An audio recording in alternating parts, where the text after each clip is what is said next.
Sa ngalan ng Ama at ng Anak at ng Espiritu Santo, Amen. ang pagpapala ng ating Panginoong Hesus Kristo, ang pag-ibig ng Diyos Ama, at ang pakikipagkaisa ng Espiritu Santo naway sumainyong lahat. At sumaiyo rin.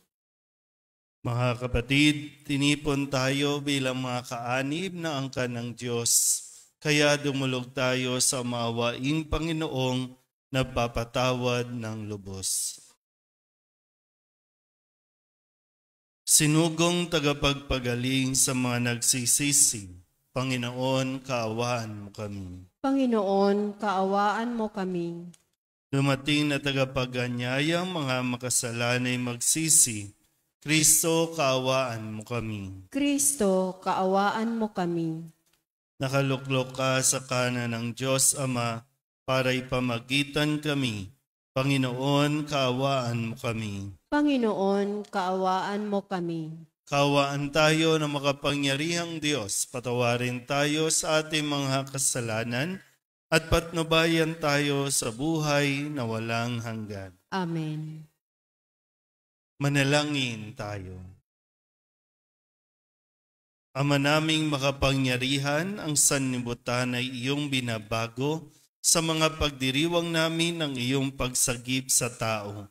Umunlad nawa ang iyong sambayanan sa iyong mga pamanang pang magpakailanman at wag nawang magdahop sa iyong tulong sa kasalukuyan sa pamamagitan ni Jesucristo kasama ng Espiritu Santo magpasawalang hanggan. Amen.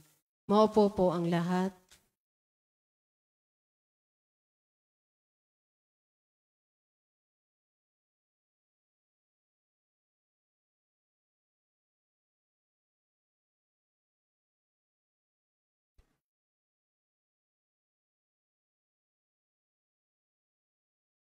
Pagbasa mula sa aklat ni Propeta Isaías. Ang sabi ng Panginoon, ako ay lilikha, isang bagong lupa't isang bagong langit. Mga pangyayaring pawang lumipas na ay di na babalik. Kaya naman kayo'y dapat na magalak sa aking nilalang. Yamang nilikha ko itong Jerusalem na aking pakay maging kagalakan ng mga hinirang. Ako'y mismo'y nagagalak dahil sa Jerusalem at sa kanyang mamamayan. Dooy walang panambitan o kaguluhan. Dooy wala ng sanggol na papanaw. Lahat ng titira roon ay mabubuhay ng matagal.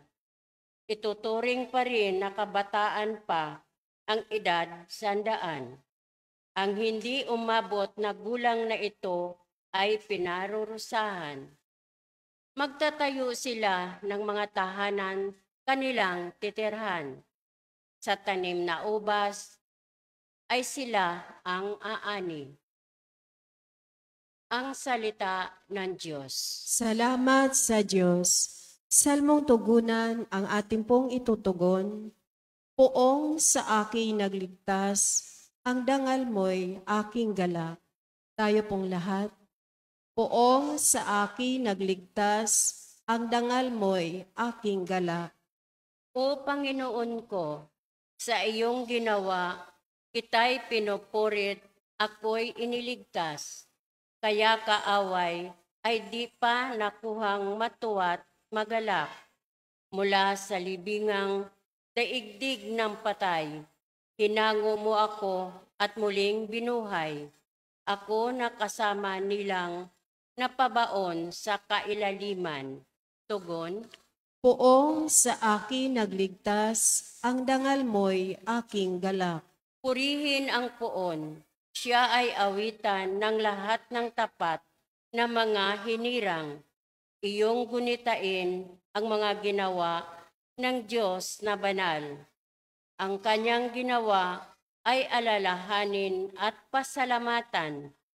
Hindi nagtatagal yaong kanyang galit at ang kabutihan niya'y walang wakas.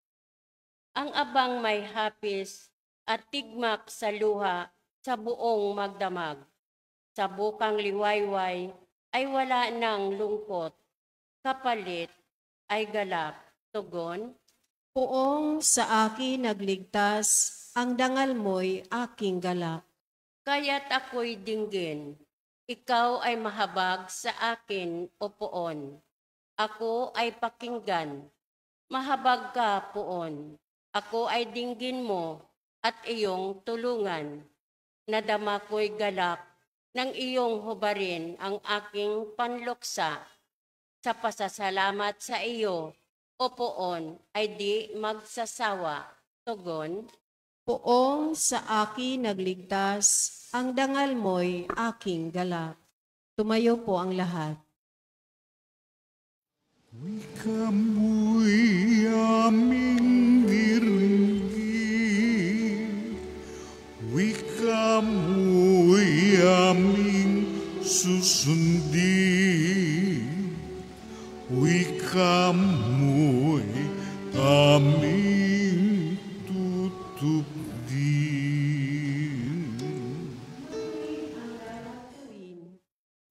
Masamay iwasan natin at tayo ay bubuhayin. Ang Diyos ay sa atin. Wika mo'y aming diringgin, wika mo'y aming susundin, wika mo'y aming tutupdin. Sumainyo ang Panginoon. At sumaiyo rin. Ang mabuting balita ng Panginoon ayon kay San Juan. Papuri sa iyo, Panginoon. Noong panahong iyon, umalis si Jesus sa Samaria at nagtungo sa Galilea. Sapagkat si Jesus na rin ang nagsabing ang isang propeta ay hindi iginagalang sa kanyang sariling bayan. Pagdating niya sa Galilea, ay mabuti ang pagtanggap sa kanya ng mga taga roon. Sapagkat nasa Jerusalem din sila noong pista ng Paskwa at nakita nila ang lahat ng kanyang ginawa roon. Nagpunta uli si Jesus sa Cana, Galilea. Doon niya ginawang alak ang tubig. Doon naman sa Capernaum ay may isang mataas sa pinuno ng pamahalaan at may sakit ang kanyang anak na lalaki. Nang mabalitaan niyang bumalik si Jesus sa Galilea mula sa Judea, pinuntahan niya ito. Pinakiusapan niya itong pumunta sa Capernaum at pagalingin ang kanyang anak na naghihingalo. Sinabi sa kanya ni Jesus, hanggat hindi kayo nakakita ng mga palatandaan at mga kababalaghan, hindi kayo mananampalataya. Ngunit sinabi ng pinuno, tayo na po, Ginoo, bago mamatay ang aking anak. Sumagot si Jesus, umuwi na kayo, magaling na ang inyong anak. Naniwala ang lalaki sa salita ni Jesus at umuwi nga siya. Sa daan pa'y sinalubong na siya ng kanyang mga alipin at sinabing magaling na ang kanyang anak. Tinanong niya sila, anong oras siya gumaling? Siya po'y inibsan ng lagnat kahapon mag-aalauna ng hapon. Tugon nila. Naalaala ng ama na noong oras na iyon, sinabi sa kanya ni Jesus, magaling na ang iyong anak. Kaya't siya at ang kanyang buong sambahayan ay sumampalataya kay Jesus. Ito ang pangalawang kababalaghang ginawa ni Jesus sa Galilea, pagpunta niya roon, buhat sa Judea. Ang mabuting balita ng Panginoon. Pinupuri ka namin, Panginoong Hesukristo. Mopo po ang lahat. Ngayon po ay Lunes ng ika-4 na linggo ng 40 araw na paghahanda o panahon ng Kwaresma. At muli sa linggong ito, dahil papalapit na tayo, no? Kumbaga 2 linggo na lamang at tayo po ay papasok na sa mga mahal na araw na tinatawag. At sa ating pong narinig na pagbasa, lalo tigit sa pinahayag mula sa mabuting balita ni San Juan, ay muli pinaalala sa atin kung ano ang ginawa ni Jesus noong mga panahon na siya po ay ayaw kilalanin o ayaw tanggapin sa kanyang sariling bayan. Kung babalikan niyo po yung kwento, no? Nung siya po ay nagpapahayag, hindi siya tinanggap ni kinilala yung kanyang husay sa hindi natin malaman na dahilan. Kung kaya't umalis si Jesus doon sa bayan na yon at doon siya nagpunta sa mga bayan na kung saan ay mayroong kumikilala at mayroong tumatanggap sa kanya. Ilan sa mga bayan na ito na kanyang pinuntahan, itong sa Cana, Galilea at sa Capernaum, at dito po ay nagpamalas siya ng kumbaga mabiyaya, no, na pagpapagaling doon sa anak ng isang pinuno na sa kalaunan ay natuturing kilalanin at tanggapin si Jesus.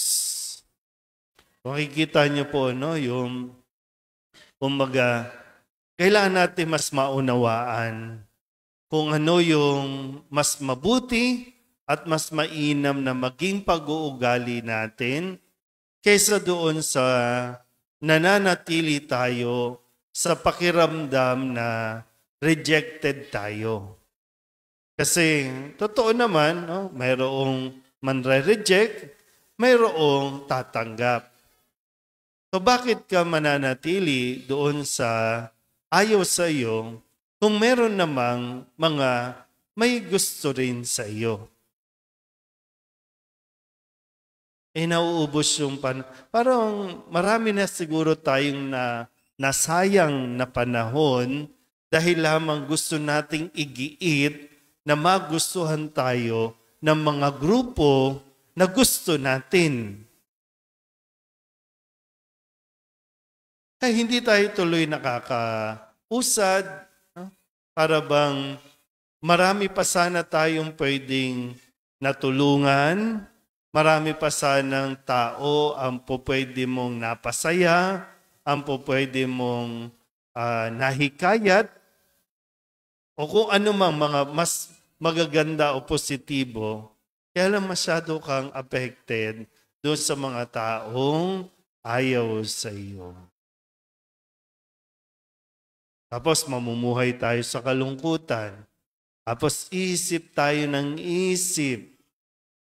Samantalang mayroon palang nangangailangan at mayroon palang mag-a-appreciate ng halaga mo. Mayroon palang mapapagbigyan o mayroon palang yung kung ano yung sayo, yung angking mong talino, talento, mas mapapakinabangan pala yan sa ibang lugar, sa ibang tao. Kaya lang, no, mas inuna mo yung pagdadrama, mas inuna mong i-entertain yung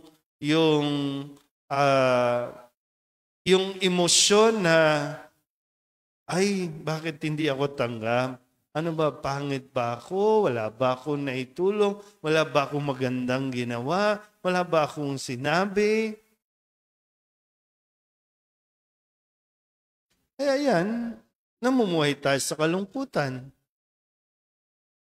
Ang hindi mo tuloy nakikita yung pinaka-essence mo, yung halaga mo. Hindi mo tuloy nakikita yung worth, no, na mayroon ka. Sayang yung panahon. Baka matagal ka na dapat na umalis, matagal ka nang lumipat, no, sa pwedeng sa ibang kumpanya. Mahirap po yung parang sabihin, sa mga may trabaho po minsan, no? Kaya hindi na nagiging masaya yung pagbabalik mo sa trabaho kasi parang for the sake na lang na kailangan mo kasi ng trabaho, kailangan mo kasi ng sahod. Kaya diyan ka na lang, natatakot ka na umalis, natatakot ka na mag-take ng risk. Kaya kahit ayaw sa'yo, stay ka na lang. Hindi ka tuloy nag-grow, hindi ka lumalago, hindi ka nagmamature. Dahil lang doon, maganda siguro na mas mapagnilayan natin itong aspetong ito sa buhay natin. Tandaan mo, mayroong, mas maganda sigurong sabihin, tandaan mo, mayroong kang pakinabang. Mayroong kang pakinabang sa ibang tao. Huwag mong ipilit yung iyong sarili sa mga taong gusto mo na ayaw naman sa iyo at hindi ka pinahahalagahan. Kasi magaling ka kaya lang ayaw ka nilang kilalanin. Di doon ka na sa mga mag-a-appreciate talaga sa angkin mong galing. Yan ang ginawa ni Jesus. Kaya mas marami pa siyang natulungan, mas marami pa siyang naabot ng mga tao na nangangailangan ng pagkalinga, nangangailangang makaramdam ng presensya ng Diyos. Amen?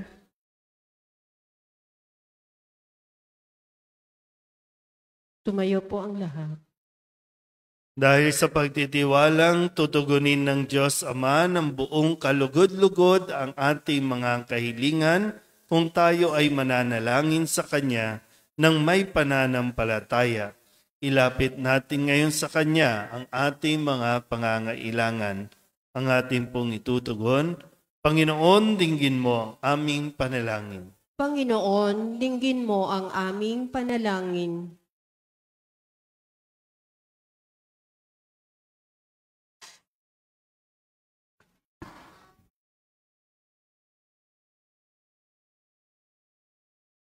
Ang simbahan sa buong mundo naway maging isang simbolo ng mapagpagaling na gawain ni Kristo sa pamamagitan ng kanyang pagkalinga sa mga may karamdaman sa katawan, isip at kaluluwa.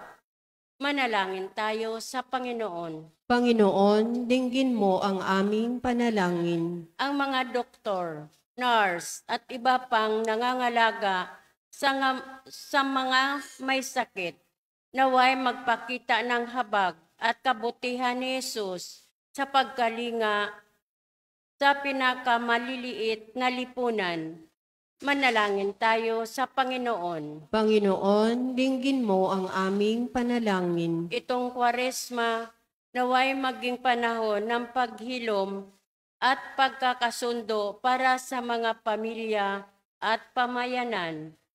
Manalangin tayo sa Panginoon. Panginoon, dinggin mo ang aming panalangin. Ang mga may sakit at nagdurusa, naway makatanggap ng pagpapaginhawa at pagtataguyod mula sa kanilang pamilya, mga kaibigan at mga kapitbahay.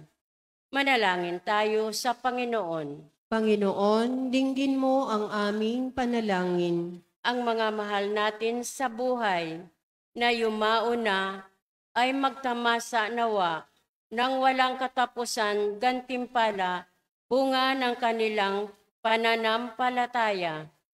Manalangin tayo sa Panginoon. Panginoon, dinggin mo ang aming panalangin. Idulog din natin sa Panginoon ang ating mga personal na kahilingan at mga panalangin para sa ating mga pamilya, kasama ang mga kahilingan ng mga nanonood sa online, lahat ng mga misang pasasalamat Special na intensyon, agarang paggaling ng mga may sakit, ang mga kaluluwa, lalong-lalo na si Baby Teodoro na batang-bata pang yumao.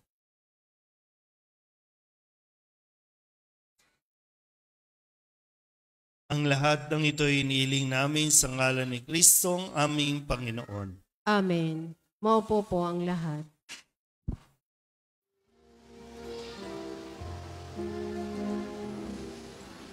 Buksan ng aming puso, turuan mong mag-alam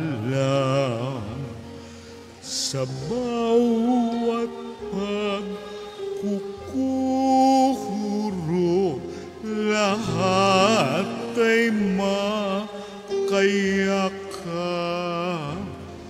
Buksan ng aming isip, sikatan ng liwanag ng kusang matangkilik, tungkuling labanan.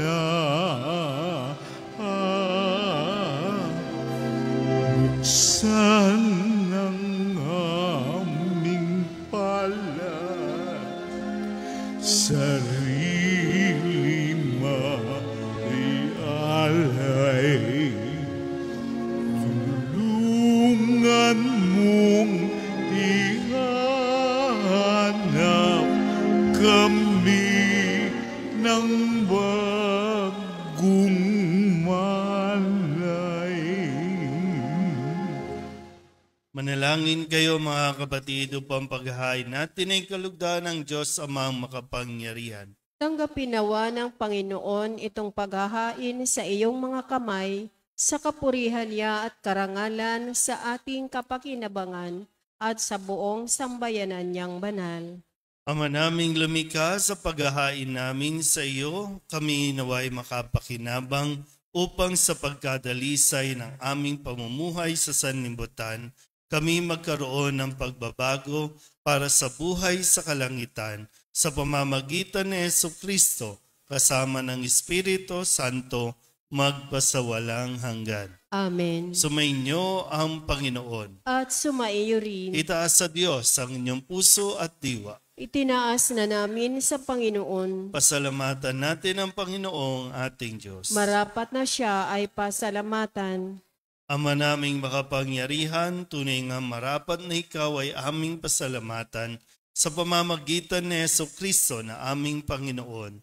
Sa aming kusang pagtitiis ng hirap, tinutulungan mo ang aming maitumpak ang kinamiyas ng pagsalungat sa pananagutang iyong iniatas. Sa aming pagtulad sa anak mong mahal na nagpakasakit para sa tanan, ang pagsisikap nami iyong kinalulugdan at ang pagpapakabuti nami iyong ikinararangal. Kaya kaysa ng mga anghel na nagsisiawit ng papuri sa iyo, nang walang humpay sa kalangitan, kami nagbubunyi sa iyong kadakilaan.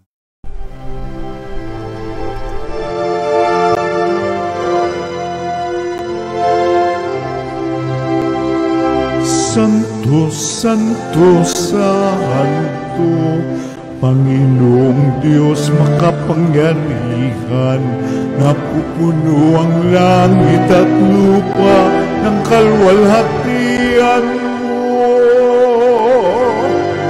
Hosana sa kaitaasan,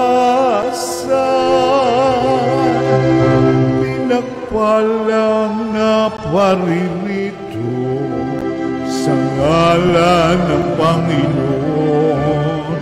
Hosana sa kaitaasan.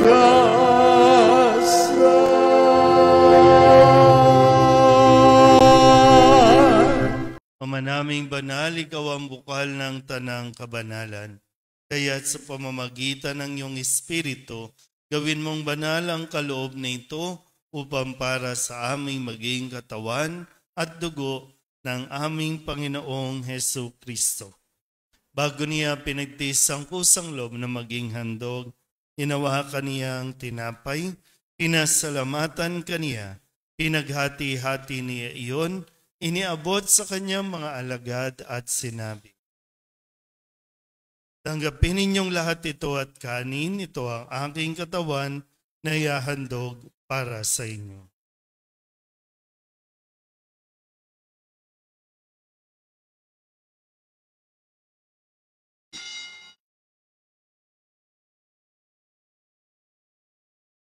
Gayun din naman nang matapos ang hapunan, hinawakan niya ang kalis, muli kaniyang pinasalamatan. Iniabot niya ang kalis sa kanyang mga alagad at sinabi, "Tanggapin ninyong lahat ito at inumin. Ito ang kalis ng aking dugo, ng bago at walang hanggang tipan, ang aking dugo na ibubuhos para sa inyo at para sa lahat sa ikapagpapatawad ng mga kasalanan. Gawin ninyo ito sa pag-alaala sa akin."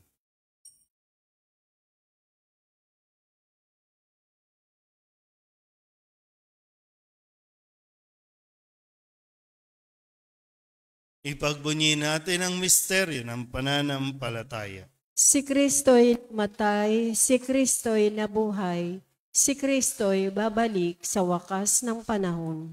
Ang mga ginagawa namin ngayon ang pag-alaala sa pagkamatay at muling pagkabuhay ng iyong anak. Kaya tiniaalay namin sa iyo ang tinapay na nagbibigay buhay at ang kalis na nagkakaloob ng kaligtasan. Kami nagpapasalamat dahil kami iyong minarapat na tumayo sa harap mo para maglingkod sa iyo. Isinasamo namin kami magsasalo-salo sa katawan at dugo ni Kristo ay mabuklod sa pagkakaisa sa pamamagitan ng Espiritu Santo. Ama, lingapin mo ang iyong simbahang laganap sa buong daigdig. Puspusin mo kami sa pag-ibig kay San Francisco na aming Papa at ni Jose na aming Obispo at ng Tanang Kaparian. Alalahanin mo rin ang mga kapatid naming nahimlay na may pag-asang sila'y muling mabubuhay, kaya hindi ng lahat ng mga pumanaw. Awaan mo sila at patuloyin sa iyong kaliwanagan. Awaan mo at paghindapating kaming lahat na makasalo sa iyong buhay na walang wakas.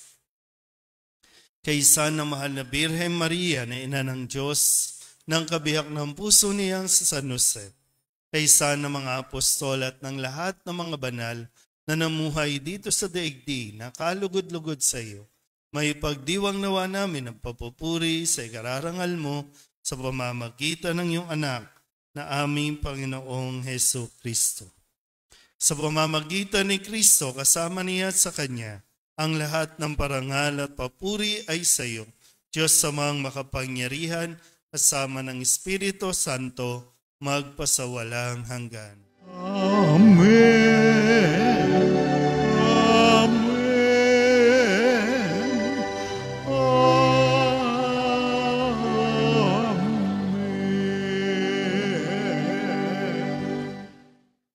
Sa tagubilin ng manakagagaling na utos at turo ni Jesus sa Panginoon natin at Diyos, ipahayag natin ang lakas loob.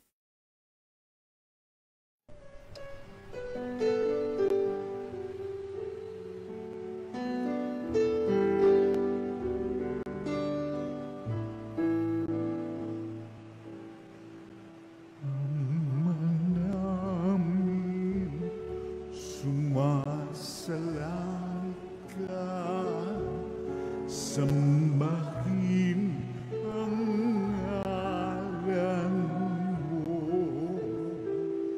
mapasamin ang kaharian mo, sundin ang loob mo, dito sa lupa para ng sa langit. Bigyan mo po kami ngayon ng aming sa araw-araw at patawarin mo kami sa aming mga sala. Para ng pagpapatawan namin sa kakasala sa amin. At huwag mo kaming ibang dulot sa tukso. At yadya mo kami sa lahat ng masama. Namin kami iadya sa lahat ng masama, pagkalooban ng kapayapaan araw-araw, iligtas sa kasalanan, at ilayo sa lahat ng kapahamakan, samantalang aming pinananabikan ang dakilang araw ng pagpapahayag ng tagapagligtas naming si Hesu Kristo. Sapagkat iyo ang kaharian at ang kapangyarihan at ang kapurihan magpakailanman. Amen. Panginoong Hesu Kristo, sinabi mo sa iyong mga apostol, kapayapaan ang iniiwan ko sa inyo, ang aking kapayapaan ang binibigay ko sa inyo. Tunghayan mo ang aming pananampalataya at huwag ang aming mga pagkakasala. Pagkalooban mo kami ng kapayapaan at pagkakaisa ayon sa iyong kalooban, kasama ng Espiritu Santo, magpasawalang hanggan. Amen. Ang kapayapaan ng Panginoon ay laging sumainyo. At sumaiyo rin. Magbigayan po tayo ng kapayapaan sa isa't isa.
Ito ang kordero ng Diyos.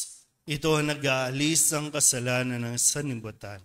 Mapalad ang mga inaanyayahan sa kanyang piging. Panginoon, hindi ako karapat-dapat na magpatuloy sa iyo, ngunit sa isang salita mo lamang ay gagaling na ako. Katawan ni Kristo. Amen.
Manalangin tayo.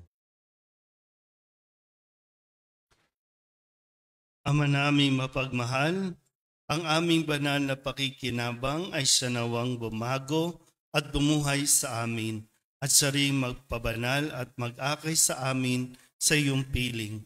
Sa pamamagitan ni Jesucristo, kasama ng Espiritu Santo, magpasawalang hanggan. Amen. Sumainyo ang Panginoon. At sumaiyo rin. At pagpalain kayo ng makapangyarihang Diyos, Ama at Anak, at Espiritu Santo. Amen. Tapos sa banal na misa, humayo tayo sa kapayapaan ni Kristo. Salamat sa Diyos. Nuestro Padre Jesus Nazareno, sinasamba ka namin, pinipintungo ka namin, aral mo ang aming buhay at kaligtasan. Nuestro Padre Jesus Nazareno, iligtas mo kami sa kasalanan. Ang krus mong kinamatayan ay sagisag ng aming kaligtasan. Nuestro Padre Jesus Nazareno, dinarangal ka na amin. Nuestro Padre Jesus Nazareno, nilulwalhati ka namin. Nuestro Padre Jesus Nazareno, dinarangal ka na amin. Nuestro Padre Jesus Nazareno, nilulwalhati ka namin.